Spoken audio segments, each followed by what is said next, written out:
hace 17 años iniciamos con lo que es el modelo bilingüe de educación al sordo por unos talleres que surgieron de IPLIAP en la Ciudad de México. Es una escuela donde hay sordos desde lo que es estimulación temprana hasta preparatoria, y crearon los seminarios, que la verdad fue un gusto ver a tanto sordo y a tanto maestro de sordos. Yo la primera vez me emocioné tanto que lloré. Lloré. Porque era darte cuenta de que no nada más eres tú en un contexto, sino que hay mucha gente igual, y ellos que están deseosos de ser atendidos y de aprender.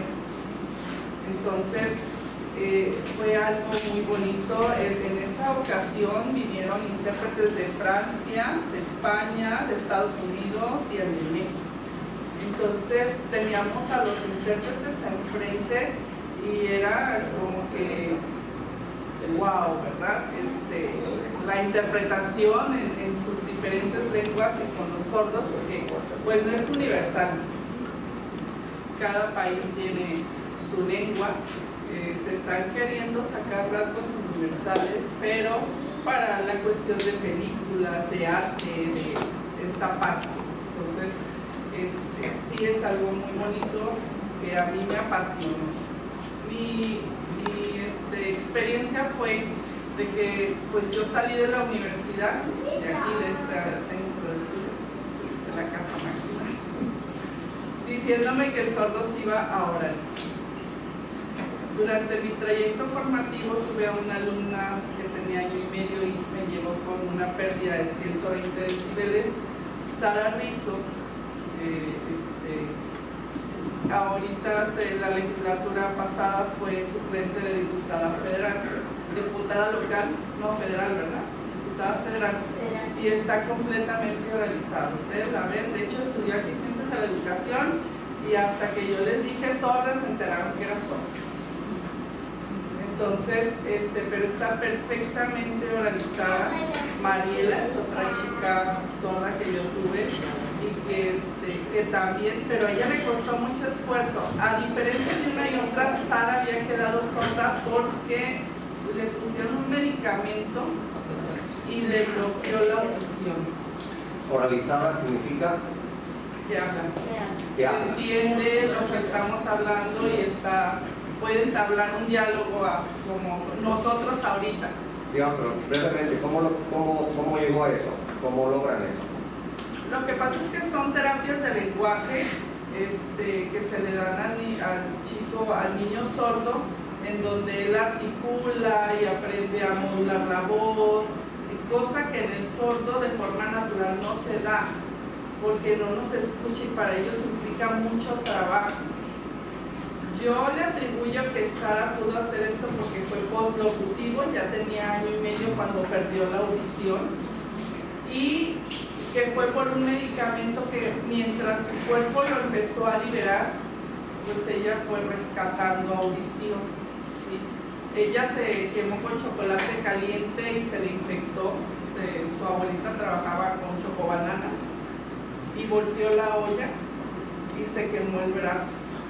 Entonces, eso hizo que ella pues se quedara sin piel y se le infectara, y le pusieron amicacina. La amicacina es un medicamento que no nos da alergia en la piel, nos bloquea el oído y puedes quedar sordo. Entonces fue como Sara quedó sorda. ¿Sí? Ya después ella, yo la tuve a ella en casa desde año y medio hasta los 11 años diario.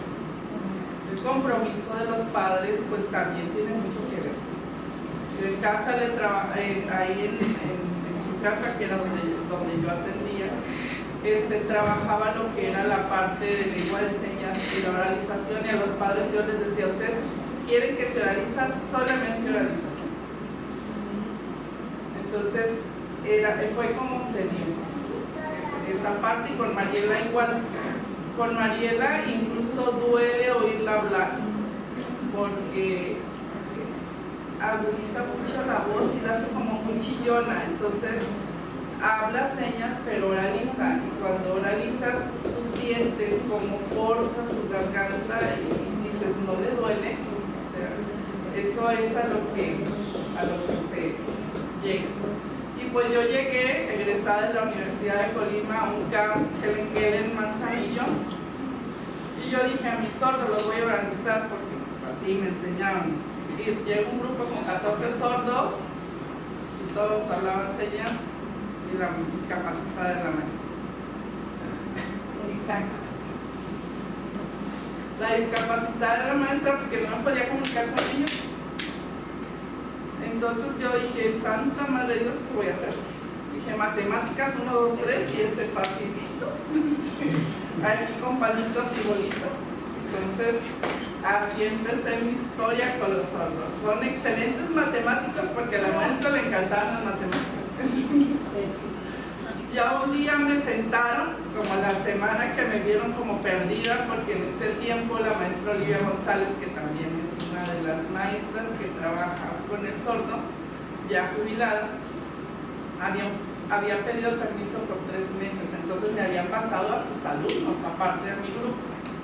Entonces tenía mis 14 más preescolar. Entonces yo decía, ¿qué voy a hacer?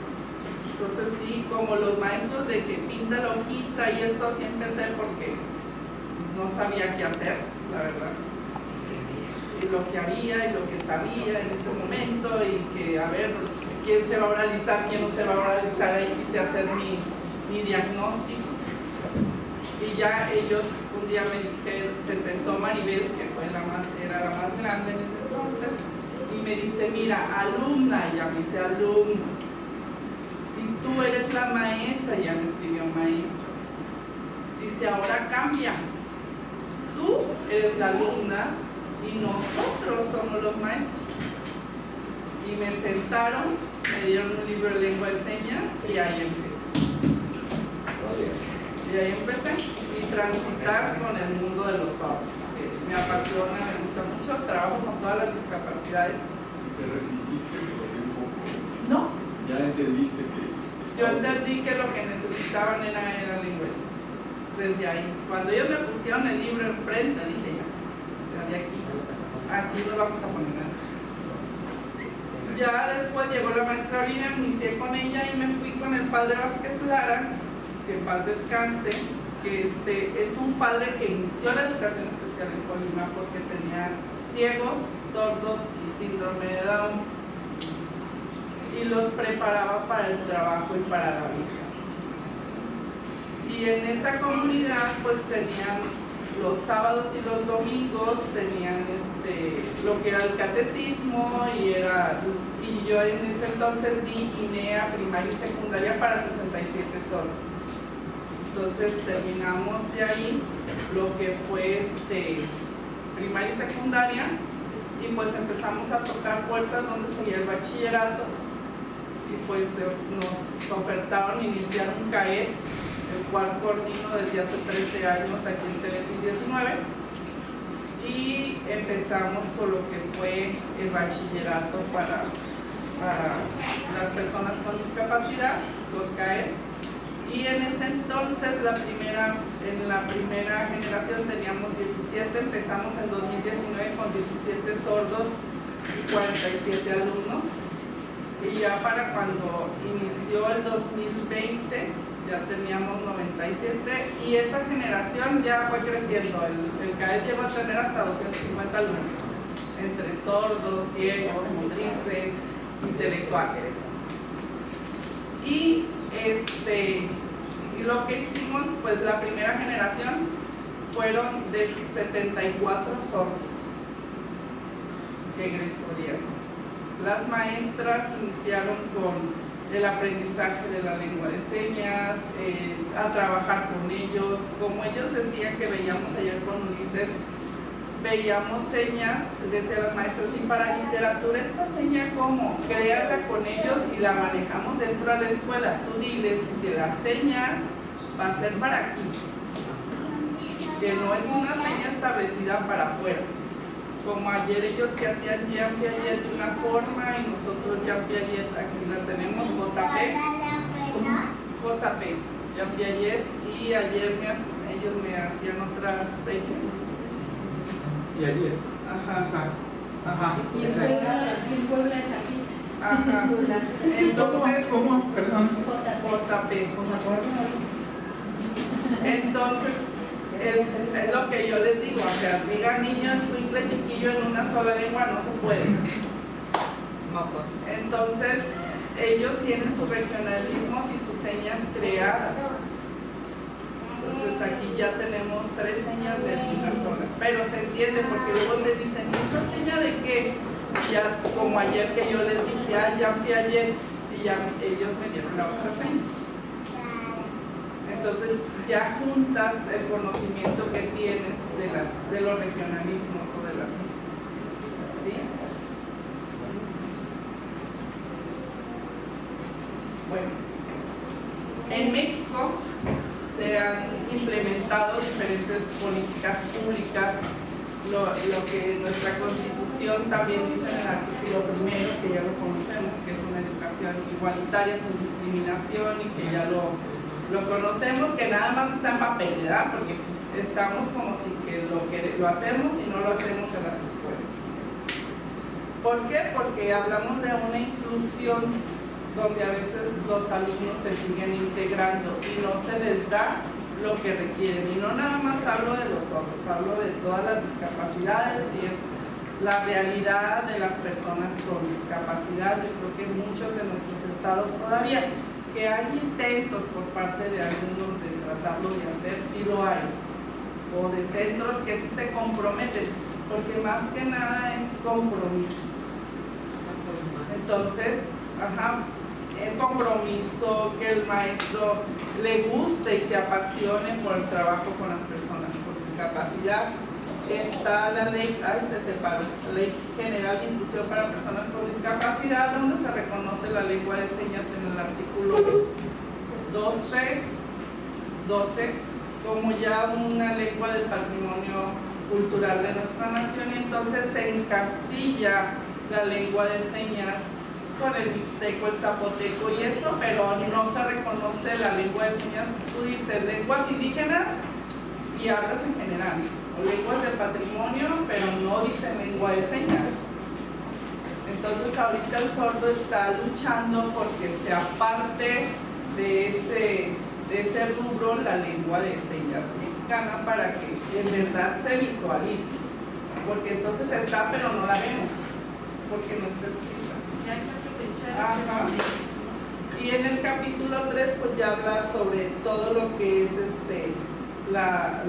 lo que es educación en esta ley, y ahí pues ya dice que la lengua de señas es una lengua de la comunidad sorda, ¿sí? Que tiene que ver mucho con lo que ayer comentaban los compañeros, el movimiento corporal, expresión, que tiene una gramática propia, ¿sí? Y no necesariamente la del español escrito. O sea, el español escrito tiene su gramática, como lo tiene la lengua de señas, como lo tiene el inglés, como lo tiene el francés. Cada lengua es. Entonces, se ha querido romper con la atención clínica, que es la oralización, ¿sí? Era lo que yo les comentaba, pero que muchas veces en los casos no se hacen, y más cuando los diagnósticos, como les dije ayer, de los audiólogos, seguimos implementando hipoacusia en lugar de sordera, como sordo, ¿sí? Y nosotros quisimos ir con un audiólogo a platicarlo. Dice, sí, pero eres tú, y la comunidad de sordos, ¿dónde está? ¿Sí? Entonces, ¿dónde vienen a pelear los sordos que se quiten? Dice, y a veces no son los sordos, son los papás los que no quieren la palabra.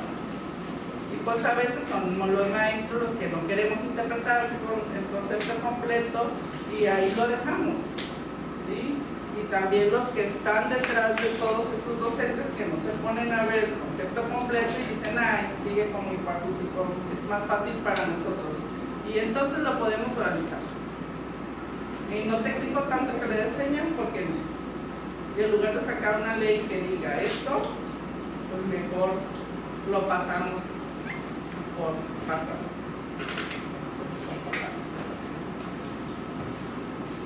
Bueno, pues en el caso de los sordos, al hablar del modelo bilingüe, es la enseñanza en primera lengua, que es la lengua de señas única, ¿sí?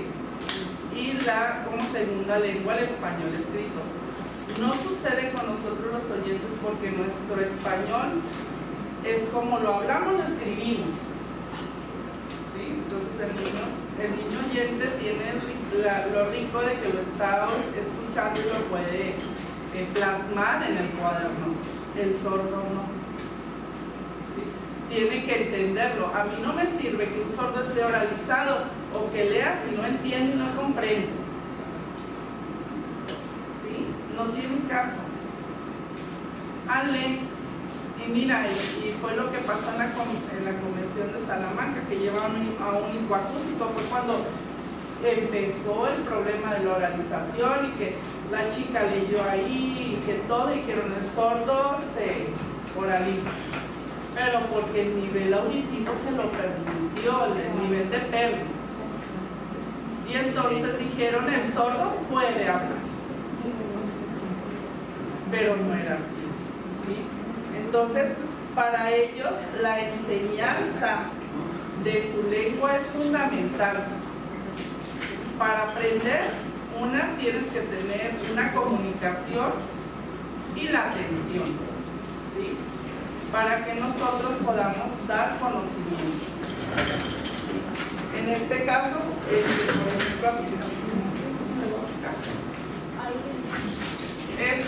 ella es una niña sorda, es un video. Pero ¿En el medio para la lucecita? no. No, para pasarlo. De aquí, Déjame de aquí ver. con el mouse.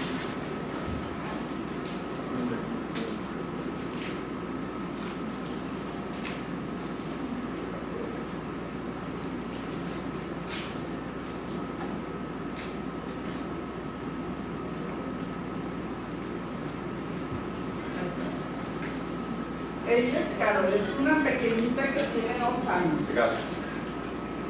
¿Sí? Aquí el color rojo, estamos con colores. Y naranja.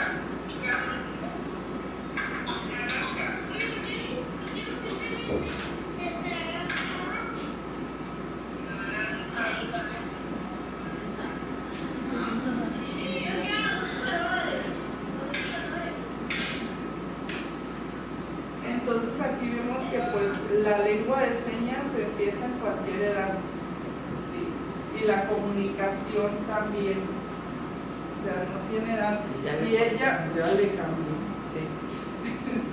Entonces, aquí, pues ella ha avanzado muchísimo. Primero tuvimos que centrar la atención de Carol para trabajar, porque llegó y entonces vio que los demás hacían señas y ella quería con todo el mundo, porque y tiene 2 años, ahorita le acaban de adaptar un auxiliar que para que escuche perfecto. Ahorita estamos viendo qué tanto puede avanzar, pero está muy bien con el grupo y se adapta muy bien con sus iguales. Entonces se está enriqueciendo de su lengua. En el tiempo de pandemia, cuando no nos podíamos ver en la escuela, la maestra Marichuy adaptó 2 de sus terrazas.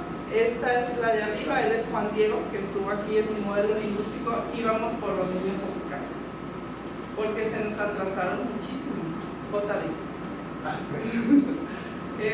Se nos atrasaron muchísimo, porque los papás pues, no saben señas. Entonces íbamos por ellos y ellos como modelo lingüístico les daba el tema y posteriormente trabajábamos de eso. Entonces van a la par, van unidos. Hay temas, por ejemplo, como voy a adelantar tantito. Hay temas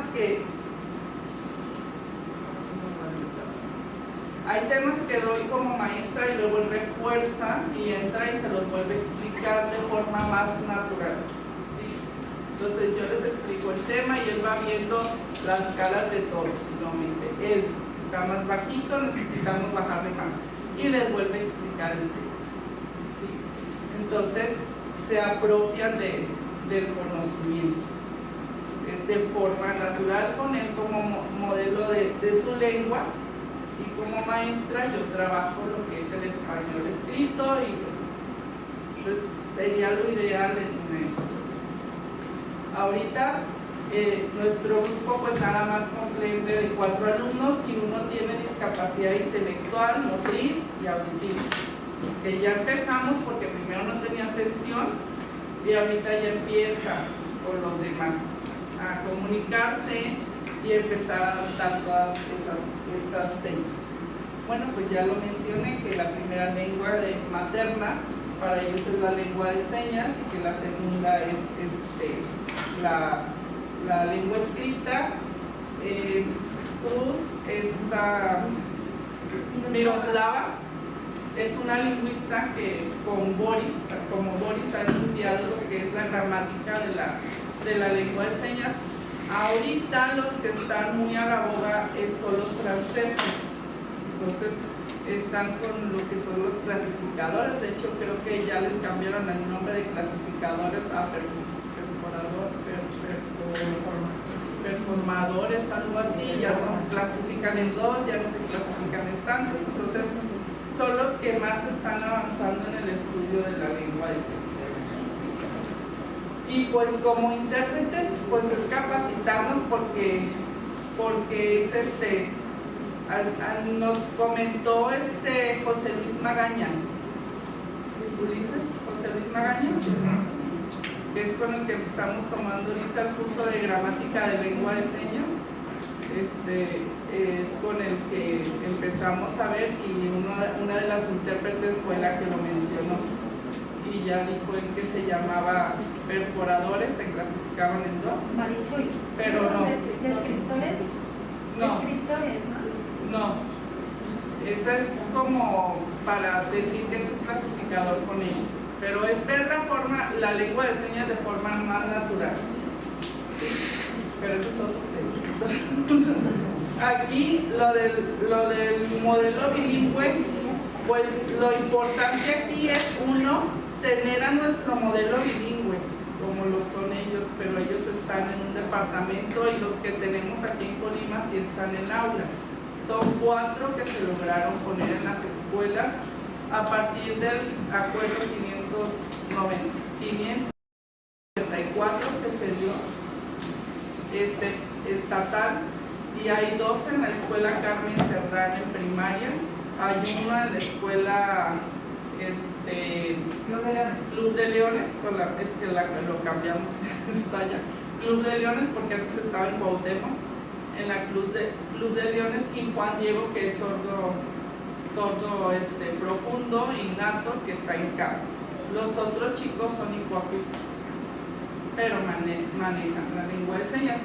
De hecho, Lucía, que es una líder sorda, una de las líderes sordas, tiene su asociación. Ella cuando entró al bachillerato, que fue algo muy bonito porque entraron al bachillerato jóvenes adultos ya de 34, 40 años al caer, y jóvenes que tenían 17, 15, entonces como experiencia en CAE dijimos, pues primero los vamos a juntar por discapacidad. Y entonces juntamos a los chicos sordos en un grupo y los ciegos en otro, y los motrices en otro, y los de discapacidad intelectual en otro. Pero resulta con que los sordos adultos dijeron, no, nos distraen los sordos jóvenes. Entonces ellos platican porque pues ellos estaban en plena juventud, ellos sí estaban en edad de prepa y los otros no, ya eran más adultos. Entonces hicimos y separamos a los sordos adultos y metimos a ciegos y a motrices en un solo grupo. ¿Sí? Y fue algo muy bonito y muy enriquecedor porque hubo un debate donde ellos peleaban sobre las discapacidades y el sordo le decía, qué feo no ve. Y luego ya el otro, el ciego, le dice, sí, pero tú no escuchas. Y entonces el motriz le decía, ah, pero yo sí escucho y sí veo, aunque no me muevo. Estoy en la silla de ruedas o estoy aquí, ¿verdad? O estaba aquí. Pero fue algo muy bonito y había una sorda que servía de lazarillo a las chicas ciegas y cuando recién iniciamos, ella las formaba para llevarlas a la cafetería y cuando iba a haber algún escalón, la paraba. Y entonces le tocaba la pierna y ella veía cómo articulaba la ciega y le decía, vamos a bajar. Ahí está. Y ella le movía la cabeza. Dice que sí. O que no, le dije, ahí te va a arrancar la cabeza. Mira, te vamos a enseñar aquí, sí y no. Y entonces ya después las ciegas quisieron aprender lengua de señas. Y entonces empezamos con el abecedario, a que tocaran las manos y todo. Y cuando les hacíamos exámenes era más fácil porque como ellos les teníamos que leer el examen de prepa abierta, entonces se sentaban las 4 sordas, las 4 ciegas, y con lengua de señas nos daba la respuesta, inciso A es, inciso B es, C es, y D. Ya respondían y ya decía, digo, todas igual. Ah, ella me copió primero, yo no le dije, ¿para qué copias? O sea, no le copies y ahora no dijiste nada, no, es que todas son diferentes, ¿ven? Pero la mía es la buena, entonces así, y fue algo muy bonito, los sordos se les sentaban, se llevaban a las ciegas y hacíamos rally y fue una convivencia muy bonita, fue una generación que salió que yo creo que ninguna maestra queríamos que saliera, pero que salió, egresó. Y también se trabajaba lo que era la lengua de señas y la parte occidental. En prepa nos duraron más tiempo porque había sordos que llegaron sin electricidad. Y aquí, por ejemplo, yo en mi aula, yo también, cuando nosotros le trabajamos al sordo, lo que es lectoescritura, tenemos que darle todas las variantes del español escrito, los conceptos y todo. A nosotros nos pasó, por ejemplo, en prepa que las maestras decían, es que mira, ya le puse una oración muy simple y no me entiende. Le dije, ¿qué oración le pusiste? Es que ven, entonces ya, es que de la palma le salió sangre y entonces ellos no entienden y me dicen que estoy loca. Está loco. ¿Por qué? ¿Qué es palma? Me dice, es que yo les estoy diciendo la palma de la mano. Dije, sí, pero al sordo nada más se les enseñó que la palma es la de coco. Nunca les dijeron que esa palabra tenía más conceptos. ¿Sí? Ni cómo se podía usar en diferentes contextos. Que es diferente cuando ya tienen y se nutren con su lengua, porque entonces tú les puedes dar los diferentes conceptos donde se usa su palabra de forma natural que es la hora. Sí, le dije, traen un rezago educativo grande del español y de su lengua, porque aparte hay lenguas que ellos traen adquiridas que la inventaron las maestras. Y entonces aquí lo rico va a ser que los más jóvenes se enriquezcan de la cultura negra, que fue lo que pasó. Entonces, aquí nosotros, por ejemplo, esta es la psicóloga, trabajamos todos juntos en un proyecto en el que vayamos a hablar, si vamos a hablar de los animales, todos hablamos de los animales, del cuidado, de la forma. La psicóloga hace lo que son memoramas, y entonces saca y hace las señas, y entonces él es el chico que tiene discapacidad intelectual y motriz y aparte sordo, pero aquí ya centra su atención y empieza a trabajar con ellos. ¿Sí? Entonces Aquí la psicóloga trabaja el mismo proyecto que trabajamos y lo trabajamos en español, en naturales, en todo. ¿Sí? En matemáticas, por ejemplo, si trabajamos en español, el cuidado de los animales que se relaciona con ciencias naturales, estamos viendo ciencias naturales, estamos viendo español. Y entonces en matemáticas metemos problemas. Pues yo tenía en una pecera tantos pulpos, dependiendo de qué animales estén trabajando, si son los del mar, de la tierra y esto. Cuántos pulpos y pitos azules, y eso dependiendo del nivel del alumno es el problema que le voy a dar. Y entonces el niño lo va captando y se les va explicando el señas. El proyecto ese de que dice audición arriba, que dejé mi compu y no pude sacar la foto.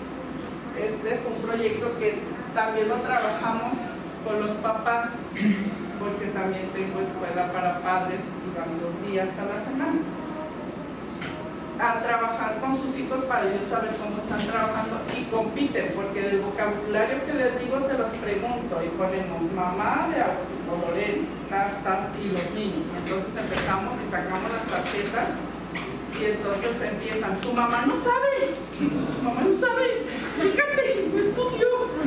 Y ya lo otro, me renegando con la mamá, ¿verdad? No estudió.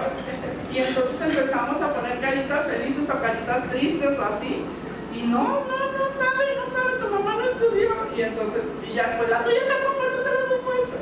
Entonces, así empezamos con las mamás. Y las mamás se empiezan a involucrar. Nos costó. Pero como tenemos un grupo de padres en WhatsApp, entonces empezó a ir una mamá, la de la bebé. Y ya cuando empezamos a subir videos y fotos al grupo, de que una mamá cumplida y aquí estamos. Y entonces ya empezó a ir la segunda. Y ya empezamos, ya somos 2. Y ya después iban las 4. ¿Sí? Y se agrega la psicóloga y la de multisensorial también entra en ese día a aprender señas junto con ellos y les trabajamos los niños. Y el proyecto va igual en ciencias naturales y vida saludable. Nos lo trabaja un médico que también maneja la lengua de señas, es director de otro CAET aquí en Colima, y entonces le trabaja todo lo que es en ese hicimos la fiesta del día del niño y clasificamos en el plato del buen comer si lo que iban a comer era saludable o no era saludable. Aquí trabajamos el basta. Ellos a partir de los vocabularios que tienen, ellos primero forman sus palabras de las tarjetas que van sacando, lo pasan en la libreta, lo repasan. Ella es Saraí, es una practicante de ICEIFO Colima, de la licenciatura de inclusión, que está con nosotros. Aquí nos apoyamos mucho en los cuentos que hay en la nube de ICLIA y vemos el cuento en el video, ya después pasamos un pequeño fragmento y lo trabajamos en el grupo. ¿Sí? Hacemos cuestionarios, el cuestionario ya simple, con algunas preguntas, y entonces los niños empiezan a trabajar y les decimos, por ejemplo, si fue el cuento de un pescado que no tenía nombre. Entonces yo le digo, ¿cómo se llamaba el pescado? Y me decía, pescado, pero ¿cómo se llamaba? Y ya, pues no dice cómo se llamaba. Y ya uno, Mario. Y ya la otra, no, era niña, Lupita. Y ya, no, como yo, Erika. Y entonces vamos a poner aquí todos los nombres. Y entonces ellos salen y escriben el nombre que ellos quisieran que tuviera el pescado. Entonces, sobre eso hacemos preguntas que vienen a la lectura y preguntas que no vienen a la lectura. ¿Sí? Por ejemplo, cuando contamos el de Caperucita Roja, ahí nunca sale el papá. Si ustedes se fijan en la Caperucita Roja, no sale el papá. Entonces preguntamos que dónde estaba el papá de la Caperucita Roja. Y decían que se había ido a trabajar al norte porque estaba allá trabajando, y otro que se había muerto, y entonces tienen su cuaderno, tienen un libro donde trabajamos lo que es lectura, comprensión lectura, y ellos ahí hacen su dibujo o su escritura del cuento que contamos ese día. Y y ese es un portafolio de lectura. ¿Sí? Igual los cuentos son guiados, los contamos. Aquí cuando se hacen en corto, rescatan. Cuando son muy largos, pues no, porque si nos hacen oraciones cortas, porque apenas reintegramos de la pandemia y lo que ya llevamos avanzado se fue. Es como volver a retomar. Pero pues vamos ahí poco a poquito. Aquí vimos lo del plato del buen comer, se les puso un video, ellos sacaron las palabras, después hicieron su cartel de las frutas que a ellos les gustaban, las colorearon, las pintaron, pusieron el nombre y una oración. Y posteriormente la exponen. Porque esa fruta, nos dicen sus características, por qué les gusta, si no les gusta, toda esa parte es su lengua de señas. Y acá pues está el cierre de este proyecto. Fue el Día del Niño, lo trabajamos abril, como iba a ser muy corto. Entonces ya habíamos hablado del plato de buen comer, clasificamos lo que iban a querer comer, que iban a tomar ese día. Y entonces hicimos el cartel en base a eso y de qué teníamos que llevar, que un pastel, que 5 gorritos, iban a ir sus mamás 10 gorritos, y entonces hicieron gráficas de barras, otras hicieron gráficas de pastel, y ese proyecto fue el que se presentó al final, y ahí quebramos piñata. Con los niños se llevó una piñata y quebramos la piñata en el grupo y los dulces y todo lo que decía el proyecto. Entonces ese proyecto fue uno de los que abarcan todas las materias centrados en nosotros. Entonces se baja el aprendizaje que se va a trabajar y al nivel del alumno como lo puede trabajar. ¿Sí?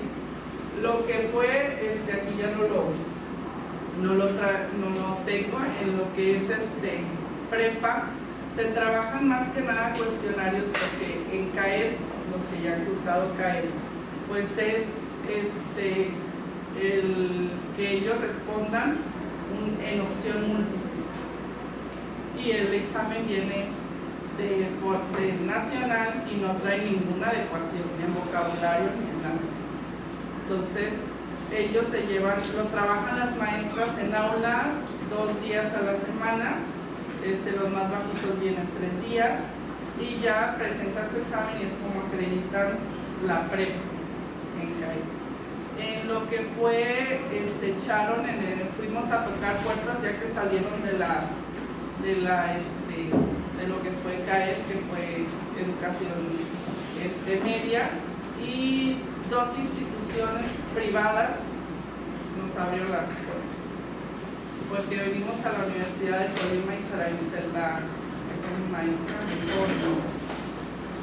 no, porque no vamos a poner un intérprete en la licenciatura que cada uno quiera. En ISECRO se hizo un proyecto, pero tenía traba de edad y no los dejaron. Primero nos dijeron que sí, estuvieron 6 meses, porque les sirvió, porque eso les llevó de arranque a que entraran a educación superior. Y estuvo un proyecto que se llamó Inclusión dentro de ISECRO.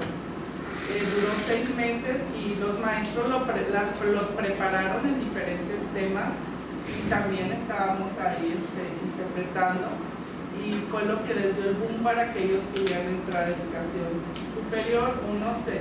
Charo se fue a José Martí, fuimos ahí, pedimos la entrada de 4 sordas, nada más egresaron 2, Sharon y Perla, y lo que fue en INETEC, en ese entonces no había licenciaturas, pero entraron 18 sordos a estudiar asistente educativo, porque ellos quieren educar a sus hijos y que sea su educación en base a lenguas.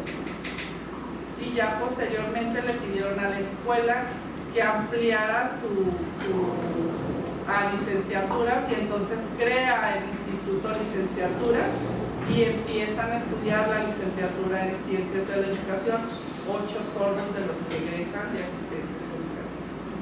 Ahorita tenemos 8 sordos egresados de Ciencias de la Educación, y Juan Diego, que está estudiando Derecho. O sea, a la par estuvo estudiando los dos, ahorita ya va en quinto, en marzo terminó Ciencias de la Educación y ahorita estamos en quinto semestre de la licenciatura en Derecho. Digo estamos porque la escuela me dijo, te pagamos como intérprete o te becamos como estudiante. No, pues became como estudiante, yo hice bien, para saber pelear, para saber pelear, más fundamentado.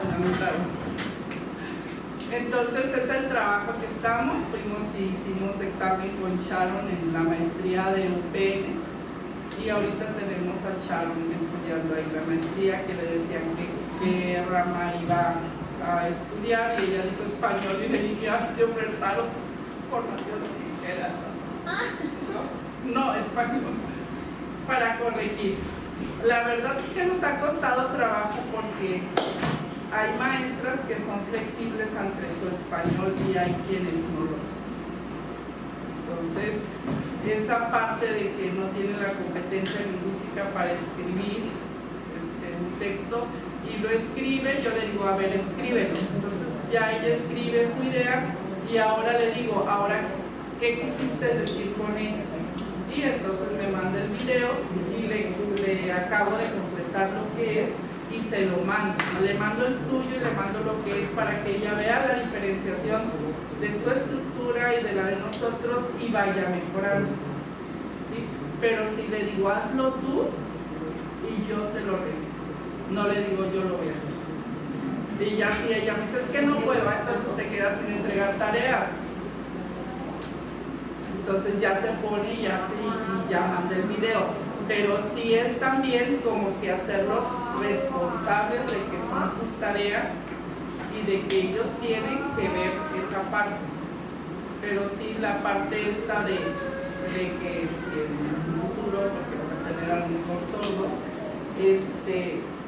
tengan la parte esta de lo que es la estructura, que fue lo que vimos cuando ustedes ya se pusieron con la investigación y nos aceptaron ver lo que era la realidad del sordo y el contexto que al principio decían, sí, es que sí leen y escriben, no leen ni escriben, espérate, unos sí, unos no, unos entienden y otros no entienden, y aquí lo importante es que entiendan. O sea, si van a hacer una aplicación que sea para que de veras aprendan, no lanzar aplicaciones como hay muchas que no les va a hacer.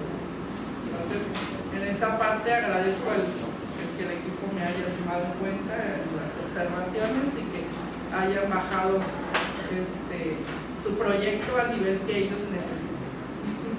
Y pues esta es la parte general. No quise ahondar mucho porque como dejé mi lab ya no les hablé a mis compañeras para ver qué traían, ellas también van a hablar del método, entonces, pero esto es lo que hacemos en Colima y cómo lo trabajamos. Desde educación preescolar inicial, que es con la niña, que es primaria, y cómo lo trabajamos en bachillerato y estudiantes. Gracias.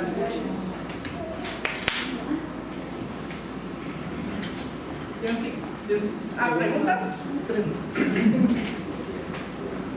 Quería preguntar si hay entendí que ustedes adaptan lo que se va a enseñar a las capacidades, a las aptitudes, al nivel de los estudiantes. Pero también hay un requerimiento, entiendo, de parte de autoridades de educación sobre lo que debe saber un estudiante para poder pasar al siguiente nivel, o incluso para pasar a escuelas fuera de su sistema. Entonces, ¿cómo adaptan eso? ¿No? ¿Cómo se ajusta que sí se pueda adaptar al nivel del estudiante y por otro lado cumplir con requerimientos oficiales? En lo que es educación primaria ahorita, si tú te pones a ver los planes y programas, es el mismo contenido en diferentes niveles.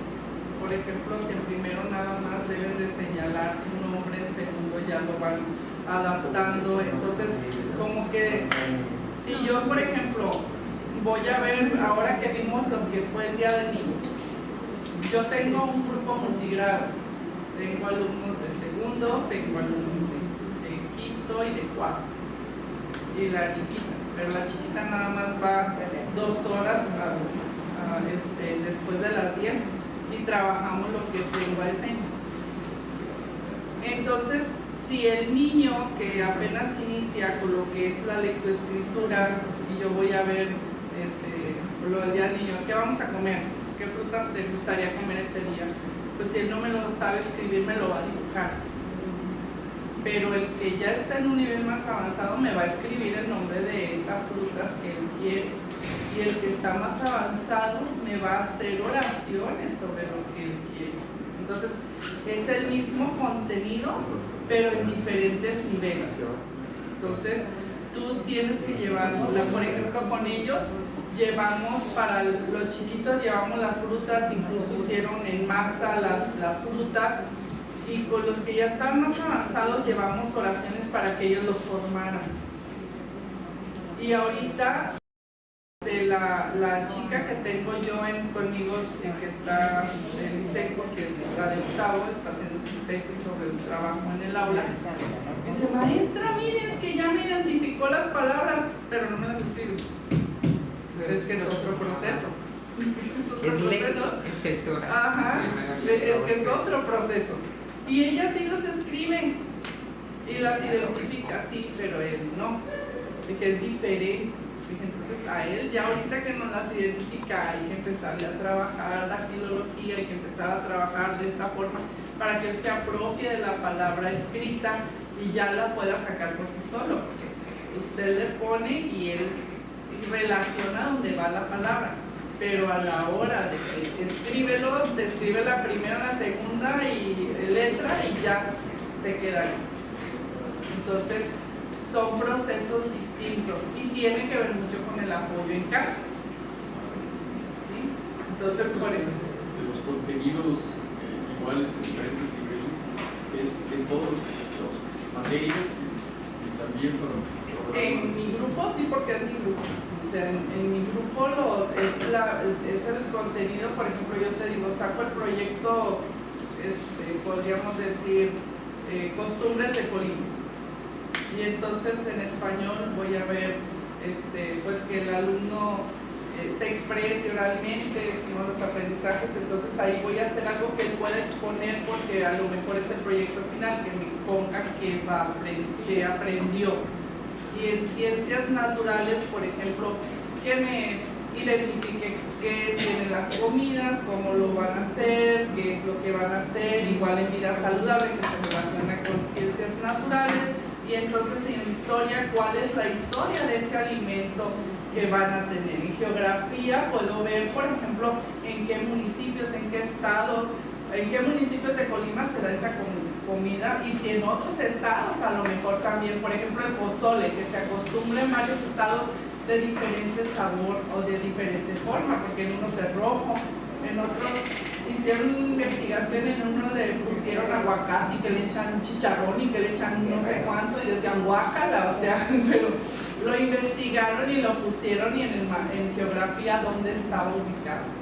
Y en formación cívica y ética ya ahí mezclamos los valores que tenemos que poner para una sana convivencia, para ver y para llevar a cabo todo el proyecto. Entonces, todas las materias se relacionan con un solo contenido, pero de acuerdo al aprendizaje esperado de cada una de las materias. Y ya a partir de eso, tú lo bajas de nivel al nivel que requiere cada alumno.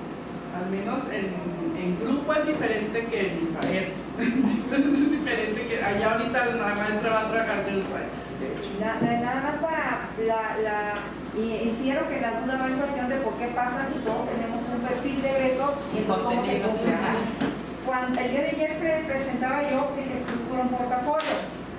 Ante la ley ya está en la normativa a nivel nacional que todos los alumnos que estén registrados dentro de educación especial deberán de proceder a ese portafolio donde se diagnostica, se identifican las habilidades, y entonces el maestro de USAER, junto con todo el equipo que ayer mismo estuvimos hablando, determina hasta qué alcance va a hacer en este bimestre, en este trimestre, en el mes, dependiendo de lo que cada uno decide. Y entonces se estructura un programa que es de la misma currícula, no se hace paralelo, es de la misma, pero más accesible.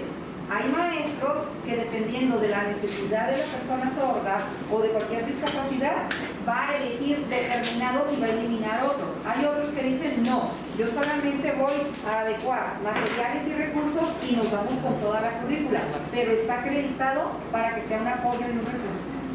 Sí, por ejemplo, aquí hace tiempo me llegó una chica del bachillerato 2, hace como un mes, que quería entrar acá y le digo, y me dicen los abuelos, porque eran los abuelos, dice, lo que pasa es que viene de la Universidad de Colima. Le dije, de la Universidad de Colima, ¿qué semestre? Pues es que van cuarto. Dice, pero los maestros dicen que ya no pueden. Le dije, a ver, pero ya está en cuarto. O sea, ¿cómo ya no puede? Le dije, si ya pasó todo este proceso.